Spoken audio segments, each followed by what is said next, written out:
এই under construction টালা, এটা হচ্ছে লিফটের প্যাসেজ, এক একটা ফ্লোরে দুটো করেই ফ্ল্যাট, এইদিকে একটা জাস্ট উঠে, এটা সেকেন্ড ফ্লোর 3 তলা। এই আমরা ঢুকছি ফ্ল্যাটে, এই হচ্ছে পুরোটা হচ্ছে আপনার ডাইনিং, পুরোটা ডাইনিং, এতটা স্পেসিয়াস ডাইনিং আছে।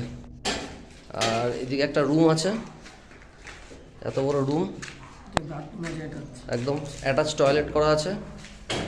এদিকে আমি জাস্ট বাইরেটা দেখিয়ে দিচ্ছি, জাস্ট এই একদম এই সাইডে, একদম পুরো আরজি ঘরের পাশেই এটা টালা। চলো ডাইনিং প্যাসেজটা আরেকবার ঘুরিয়ে দিচ্ছি, পুরো ডাইনিং, এই দরজা, এত বড় স্পেসিয়াস ডাইনিং।